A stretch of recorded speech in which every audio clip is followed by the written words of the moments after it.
नमस्कार, मैं हूं पवन त्यागी। पश्चिम बंगाल की मुख्यमंत्री ममता बनर्जी ने यह कहा है कि उनके भतीजे के बारे में उनको खबर लगी है, किसी ने उनको मैसेज दिया है कि उनका भतीजा अभिषेक बनर्जी वो ईडी उनको कभी भी गिरफ्तार कर सकती है। इस पर भारतीय जनता पार्टी के वहां जो नेता हैं शुभेंदु अधिकारी, उन्होंने कहा कि देखिए, जिन्होंने भ्रष्टाचार किया है उनको तो ईडी और सीबीआई गिरफ्तार करेगी, इसमें बड़ी बात क्या है। आपको सूचना मिली है, आप पहले से इस बात को कर रही हैं, इसका मतलब क्या है। जितने भी घोटाले पश्चिम बंगाल में हुए हैं उनमें कई घोटाले में तार जुड़ते हुए अभिषेक बनर्जी से दिख रहे हैं। शुभेंदु अधिकारी ने कहा कि देखिए, जिस तरह से मवेशी का यहां पर मामला हुआ, कोयला घोटाला हुआ, गाय तस्करी का मामला हुआ, अब इसमें जो है जो लोग हैं वो तो टीएमसी से हैं और टीएमसी के लोग कई जेल के अंदर बंद हैं। और टीएमसी के बारे में जो भी पश्चिम बंगाल का व्यक्ति जानता है, वो पश्चिम बंगाल का व्यक्ति चाहे बोले भले ही ना ममता दीदी के डर से, लेकिन ये आम लोग जानते हैं कि टीएमसी में जो भी कुछ हो रहा है वो सब का सब मैनेज करते हैं अभिषेक बनर्जी। ममता बनर्जी की जो भी डीलिंग होती है उन डीलिंगों में अभिषेक बनर्जी का एक बड़ा हाथ होता है। और इसलिए यह माना जा रहा है कि जितने भी घपले घोटाले हुए हैं उसका पैसा कहां गया है, अभिषेक बनर्जी के पास।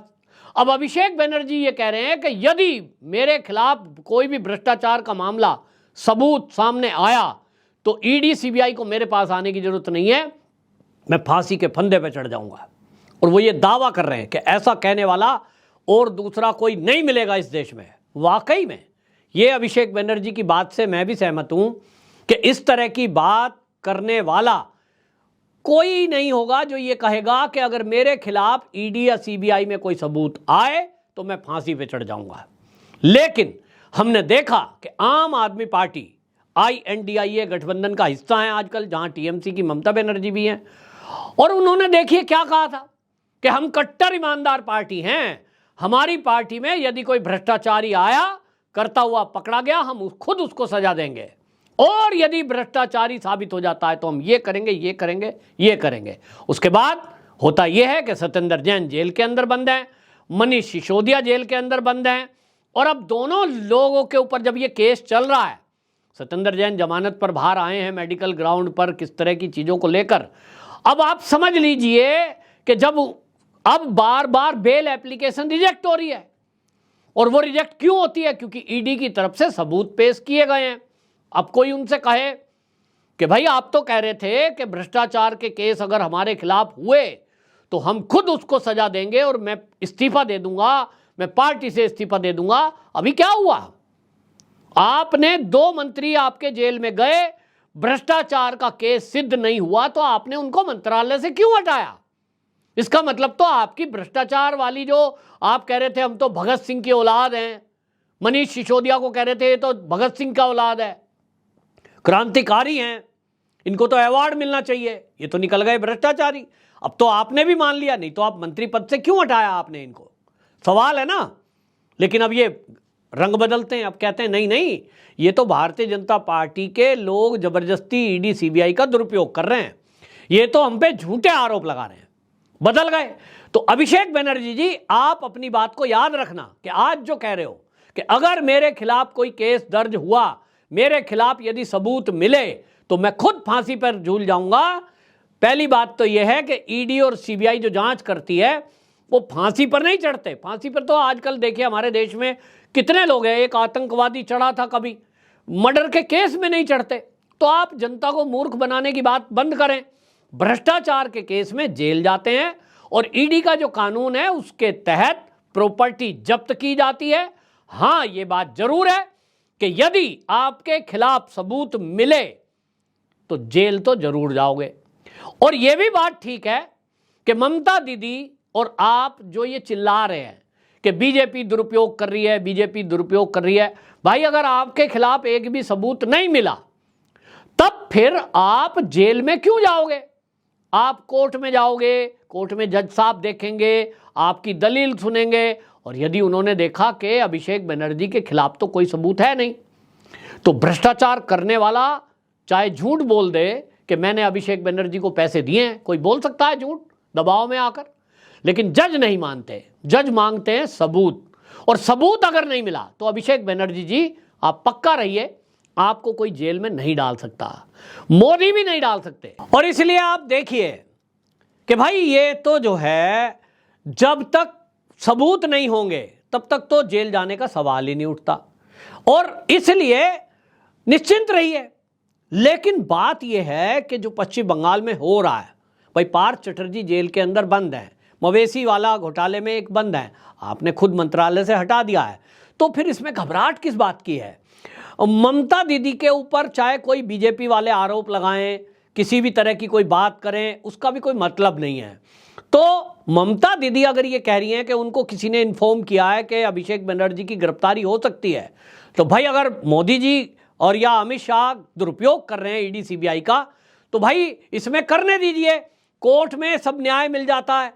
लेकिन अगर भ्रष्टाचार किया है तो निश्चित जान लीजिए कि बचने वाला भी नहीं है, क्योंकि इस समय में आपको याद ही होगा गृह मंत्री थे पूर्व में कांग्रेस के पी चिदम्बरम, वो भी क्या हुआ है उनका, जेल में होके आए, जमानत पे हैं। तो भाई जमानत पे छूटे हुए हैं, लालू प्रसाद यादव जमानत पर छूटे हुए हैं, तो भ्रष्टाचारी बचेंगे नहीं और जो निर्दोष है वो जेल में जाएंगे नहीं।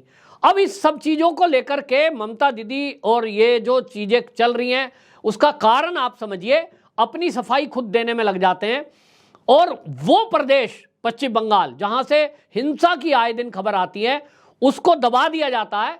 उस चीजों को कोई चर्चा नहीं की जाती कि चुनाव के बाद जो हिंसा हुई, जिसको लेकर लगातार कलकत्ता हाई कोर्ट ने भी अपनी कई बार टिप्पणी की है, और ये तक टिप्पणी की है कि यहां पर देखिए अगर कोर्ट बीच में संज्ञान ना लेता तो वहां तो पुलिस का अरेंजमेंट इतना होना ही नहीं था।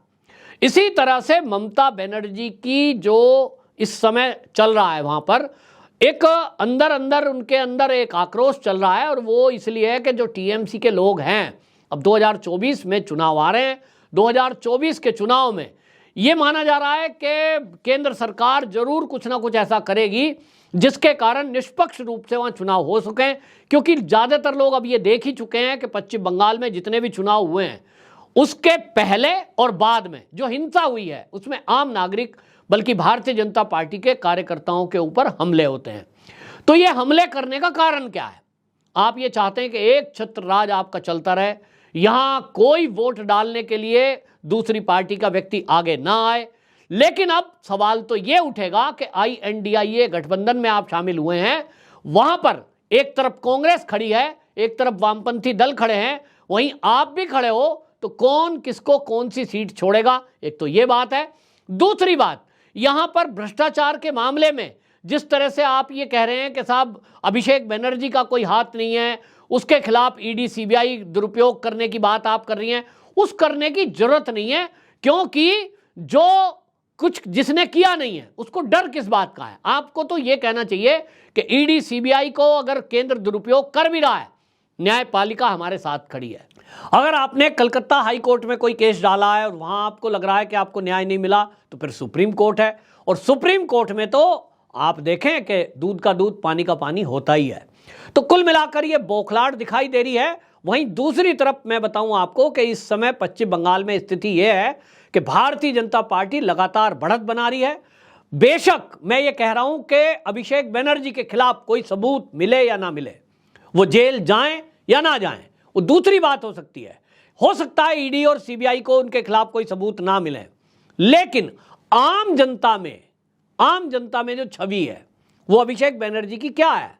वो छवि ये है कि पश्चिम बंगाल के अंदर जो भी हो रहा है, चाहे हिंसा या भ्रष्टाचार, उसके लिए यदि कोई एक आदमी उसके पीछे है, वो है अभिषेक बनर्जी। और मामला नैरेटिव का ही होता है, मामला छवि का ही होता है। तो छवि जो है ममता दीदी की और टीएमसी की पश्चिम बंगाल में खराब है, उसको कवर अप करने के लिए ममता बनर्जी इस तरह की बातें बोल रही हैं कि गिरफ्तारी के पहले अगर इस तरह की भाषा बोल दें कि साहब हमारे खिलाफ भ्रष्टाचार हो रहा है, हमारे खिलाफ तो दुरुपयोग हो रहा है, तो लोग ये समझेंगे ओहो भतीजे को गलती से देखिए मोदी जी ने सता दिया, ये तो जेल में डाल दिया, इसने तो कोई गलती की नहीं थी। दीदी ऐसा जनता मूर्ख नहीं है, सब समझते हैं, और पश्चिम बंगाल में तो बहुत पढ़े लिखे इंटेलिजेंट लोग हैं, पॉलिटिकली बहुत स्ट्रांग है, वो सब समझते हैं कौन सच बोल रहा है, कौन झूठ बोल रहा है। तो इसलिए ममता बनर्जी का ये दाव चलने का नहीं है। वो केजरीवाल की स्टाइल में पहले से ही शोर मचाना शुरू कर दिए हैं कि अभिषेक बनर्जी पकड़ा जा रहा है, जैसे कि केजरीवाल जी ने बोला था। लेकिन आज दिल्ली में देख लीजिए, सब लोग केजरीवाल की थू थू करते हैं, क्योंकि वो देख चुके कि जो कट्टर ईमानदार पार्टी अपने को बोलते थे, आज भ्रष्टाचार का वहां क्या आलम है। ठीक इसी तरह पश्चिम बंगाल में भी है, जो वामपंथियों के भ्रष्टाचार को मिटाने के नाम पर टीएमसी आई थी, आज उसकी हालत क्या है पश्चिम बंगाल का बच्चा बच्चा जानता है। इसलिए आपका ये नैरेटिव, आपका ये तुर्रा नहीं चलेगा। और अभिषेक बनर्जी अगर जेल गए तो आप देखेंगे टीएमसी कार्यकर्ताओं के अलावा बाकी जनता वहां खुश होगी और यह कहेगी कि भ्रष्टाचारी जेल जाना ही चाहिए, जो बीजेपी के शुभेंदु अधिकारी ने कहा है। आपकी क्या राय, कमेंट बॉक्स में जरूर बताएं। वंदे मातरम।